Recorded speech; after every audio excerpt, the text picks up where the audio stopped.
ঘরের দরজা খুলে যদি দেখি এত সুন্দর জিনিস তাহলে তো সবারই মনটা ভালো হয়ে যায়। তো আজকে আমার সাথে তেমনটা হয়েছে। তো কি হয়েছে দেখতে চাইলে ফুল ভিডিওটা দেখেন তাহলে বুঝতে পারবেন। আসসালামু আলাইকুম, আমি সাথী। আলহামদুলিল্লাহ আমি ভালো আছি, আশা করি আপনারাও ভালো আছেন। প্রতিদিনের মতো আজকেও আমি আপনাদের মাঝে ডেইলি ব্লগ নিয়ে হাজির হলাম। প্লিজ স্কিপ না করে ফুল ভিডিওটা দেখবেন, আশা করি অনেক অনেক ভালো লাগবে। যারা এখনো আমার ভিডিওটা শেয়ার করেন নাই এক্ষুনি করে দেন, যেও দেখেন অন্যকে দেখার সুযোগ করে দেন প্লিজ। আর যারা ইউটিউব চ্যানেল থেকে আমার ভিডিওটা দেখে থাকেন তারা প্লিজ একটি করে লাইক এন্ড সাবস্ক্রাইব করবেন, বেল আইকনে ক্লিক করতে কিন্তু ভুলবেন না। তো ভিডিওর ইন্ট্রোতে আমি তো আগেই বলে দিয়েছি, যদি ঘুম থেকে উঠিয়ে দেখি এত সুন্দর জিনিস তাহলে কারই না মন ভালো লাগে বলুন তো। আজকে ঘুম থেকে উঠে আমি প্রতিদিনই সবসময়ের মতো বিসমিল্লাহর নাম নিয়ে পুরো এ ক্লাস পরে দরজাটা খুলি, তো খুলেই দেখি এই সুন্দর সুন্দর চীনা মুরগিগুলো আমার ছাদে এসে বসে আছে। তো আমি এই ভিডিওটা যখন করেছি তখন সকাল 6টা বাজে। আমি তো পুরোই অবাক, এই বিদেশি মুরগিগুলো কোথা থেকে আসলো। আর এটার নাম আমি বলতে পারি না, আপনারা যদি নামটা জেনে থাকেন তাহলে আমাকে কমেন্ট সেকশনে কমেন্ট করে আমার নামটা জানাবেন, এই মুরগির নাম কি। তো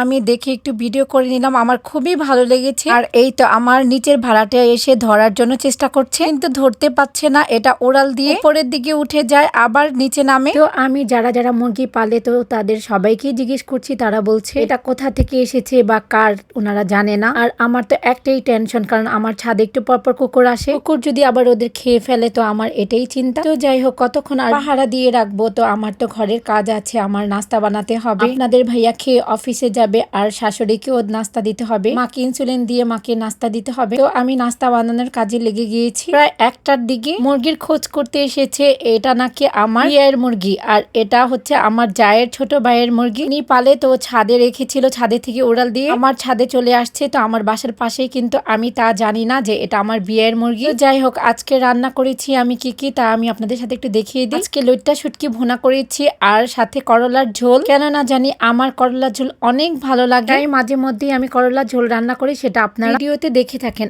আর রান্না করেছি পেঁপে দিয়ে, শিং মাছ দিয়ে রান্না করেছি। আপনাদের ভাইয়া খামারে থেকে শিং মাছ ধরে নিয়ে এসেছিল, তো আজকে করলার ঝোলেও শিং মাছ দিয়েছি। আর পেঁপে তরকারি রান্না করেছি, ওটার মধ্যেও শিং মাছ দিয়েছি। তো যাই হোক, দুপুরের খাওয়া দাওয়া করে একটু রেস্ট নিয়ে বিকালের জন্য একটু নাস্তা রেডি করছি, কারণ আমি বেশিরভাগ সময় বিকালের নাস্তাটা আমার ঘরেই তৈরি করি, কারণ আমার ছেলেকে বাইরের খাবার বিকালে তেমনটা দেই না, আমি যা পারি ঘরেই তৈরি করে দিই। আর যখন তো রেস্টুরেন্টে খাই তখন তো খাই ফ্যামিলি সবাই একসাথে। আর এই তো আমার কথা বলতে বলতে চাউমিনটা রেডি হয়ে গেছে। আর এখন আমি বিসমিল্লাহর নামে প্রথম চাউমিনটা খেয়ে দেখছি যে লবণ টবণ সবকিছু ঠিকঠাক আছে কিনা। আলহামদুলিল্লাহ, চাউমিনটা অনেক মজা হয়েছিল। আবার বলবেন নিজের প্রশংসা নিজেই করি না, সত্যি অনেক মজা হয়েছিল।